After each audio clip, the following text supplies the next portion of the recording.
Mike Tyson's suspension for biting Evander Holyfield. On June 28, 1997, the world of sports witnessed one of the most shocking moments in boxing history.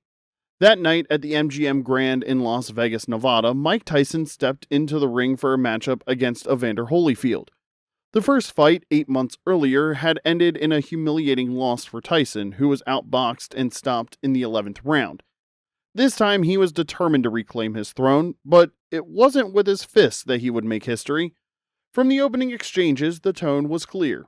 Holyfield was solid, precise, and, above all, physical. Tyson, frustrated, accused his opponent of repeated headbutts, and truth be told, some referees might have called them fouls, but Mills Lane wasn't one of them. So by the end of the third round, Tyson snapped. In a now infamous act, he bit Holyfield's right ear, ripping off a chunk of flesh. The crowd was stunned and Holyfield screamed. The fight continued briefly until Tyson did it again. The disqualification was immediate. The next day, headlines around the world exploded. A cannibalistic act, a betrayal of the noble art of boxing. Sponsors pulled out, and public outrage followed. The Nevada State Athletic Commission suspended Tyson indefinitely and revoked his license. He was also fined $3 million. But the biggest shock was the length of the actual suspension. 1 year. In October of 1998, Mike Tyson was cleared to fight again, and for many, it was a purely financial decision. Tyson generated millions, and boxing couldn't afford to leave him sidelined. For others, the leniency was outrageous. Biting an opponent twice crossed a line that even the worst cheaters had never dared approach. Tyson's 1999 return was highly publicized, but his image was permanently stained. He was no longer just the baddest man on the planet. He was the man who bit, and yet, despite the infamy, he remains one of the sport's most captivating figures.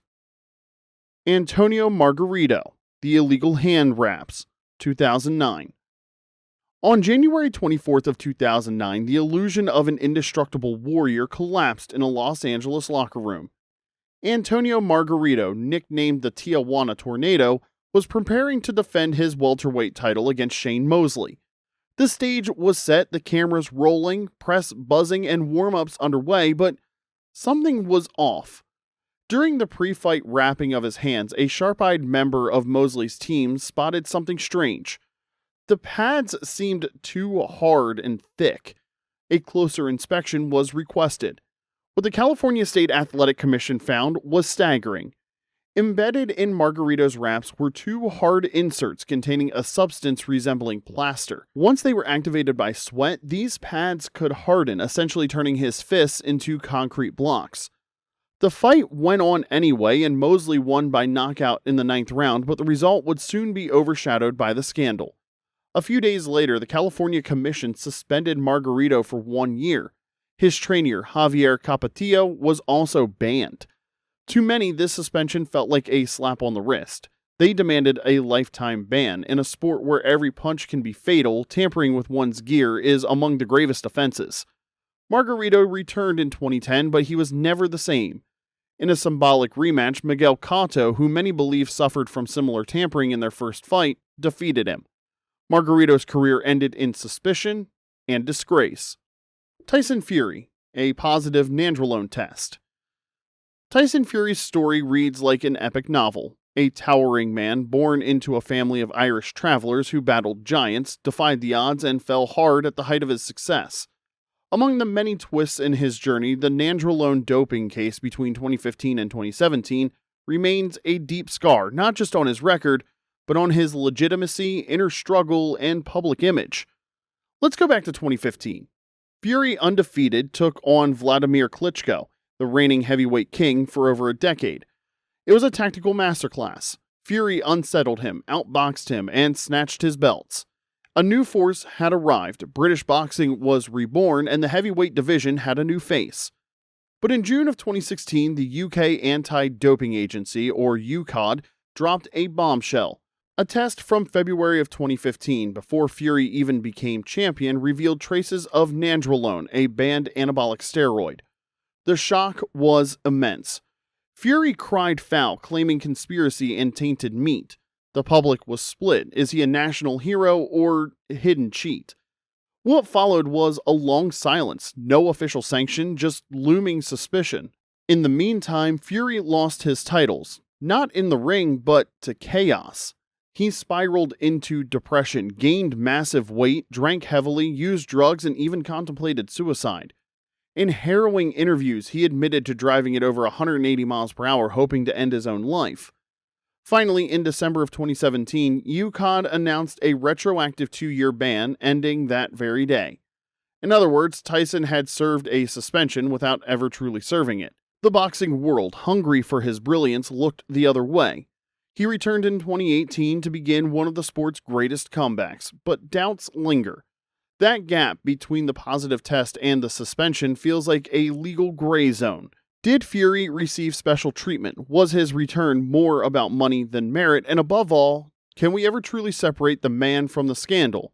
Let us know your thoughts in the comment section below. Jerel Big Baby Miller, multiple doping violations in 2019 and 2020. At first, it seemed like a perfect story. Jerel Miller, 6 foot 4 inches tall, over 300 pounds, unbeaten, charming, and loud. A heavyweight built like a tank with Mike Tyson-style trash talk and relentless swagger. In 2019, he was set to face Anthony Joshua at Madison Square Garden. A dream fight, a shot at superstardom, and then everything collapsed. Weeks before the bout, disaster struck. A drug test came back positive for GW1516, a stamina-boosting substance. Days later, another test, EPO, and then a third, HGH. 3 separate banned substances in just 2 weeks. The dream had crumbled. The fight was canceled. Joshua would instead face Andy Ruiz Jr., who shocked the world by winning. Miller was instantly blacklisted. He claimed conspiracy, contaminated supplements, and unfair treatment, but the facts stood. 3 violations, 3 different drugs in rapid succession. In 2020, preparing for a comeback, Miller failed another drug test. This time, the Nevada State Athletic Commission hit him with a 2-year suspension. What makes Miller's case different is its brazenness. This wasn't a misstep or questionable trace amount. It was a cocktail of performance enhancers, and yet somehow he's still fighting. Less visible and less celebrated, but still active. And maybe that's the most unsettling part, how easily boxing forgets when money and knockouts are on the table.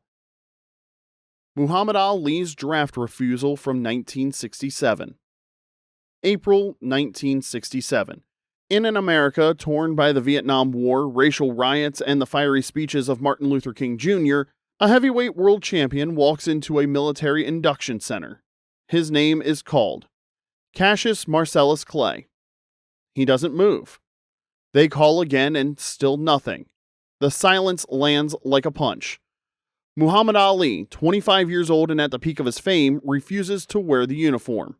Not out of cowardice or out of fear, but out of conviction. I ain't got no quarrel with them Viet Cong. No Viet Cong ever called me the N-word.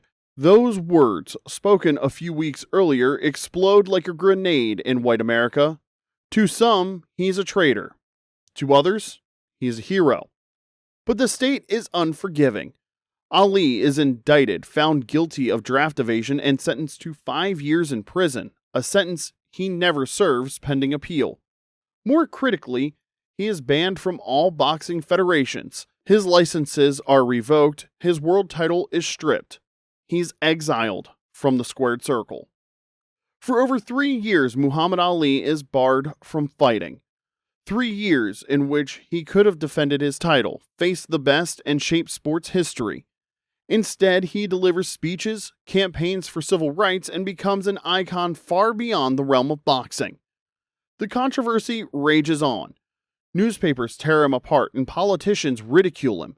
He is accused of being manipulated by the Nation of Islam. They call him the boxer who ran from war. But Ali holds firm. He pays the ultimate price for his principles, in a world that prefers obedient champions. And one day, history sides with him. In 1971, the U.S. Supreme Court overturns his conviction. Ali is free. He returns to the ring and faces Joe Frazier in a legendary bout. He will become world champion twice more in mythic fights against George Foreman and Leon Spinks. But deep down, that suspension wasn't just a pause in his career. It transformed him. The athlete became a symbol, and the man became a myth. Luis Resto, glove tampering, 1983. New York, 1983. A hot night at Madison Square Garden. On the undercard, a modest bout, Luis Resto versus Billy Collins Jr., the kind of fight that barely makes a ripple. Billy is young, undefeated, and with the face of a kid from Tennessee and 14 wins to his name. He comes to win, however, he will never leave the same. From the first round, something is wrong. Resto's punches land with unnatural force. Collins absorbs them, but his eyes swell shut, his cheekbones shatter, and his nose bleeds uncontrollably. He survives 10 rounds. Resto's hand is raised in a surprise victory, but no one really claps. Then it all unravels. Billy's father, who also happens to be his trainer, shakes Resto's hand, and he pauses.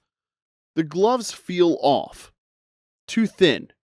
He shouts and alerts the officials. The gloves are confiscated and cut open, and the padding is gone, replaced with hardened wraps, like plaster. Luis Resto wasn't a killer, just a man following orders. Orders from his trainer, Panama Lewis, already infamous for shady tactics. Together, they tampered with the gloves, and Collins never stood a chance. He took 10 rounds of hammers.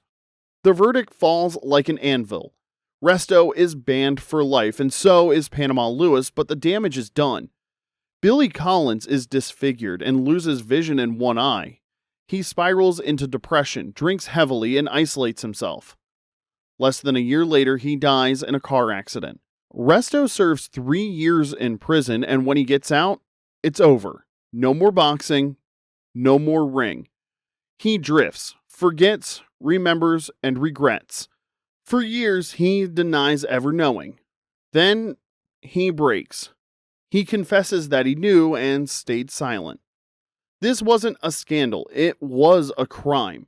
One of the darkest in boxing history, and yet the Resto versus Collins fight is rarely mentioned in rankings, retrospectives, or tributes. Maybe because it reminds us of the sport's darkest potential, when gloves are no longer sporting tools, but weapons of mutilation. Canelo Alvarez and his positive clenbuterol test, 2018. Spring 2018. The boxing world is holding its breath. The highly anticipated rematch between Canelo Alvarez and Gennady Golovkin is all anyone can talk about. Their first encounter from 8 months earlier ended in a controversial draw. The world wants closure, a clear winner, an undisputed king. But then a bomb drops. 2 drug tests, 2 samples, 2 positive results for clenbuterol, a banned substance often used to burn fat and enhance muscle performance. And the name linked to the tests is Saul Canelo Alvarez. One of boxing's biggest stars, its most marketable face, and a media darling. The shock is massive.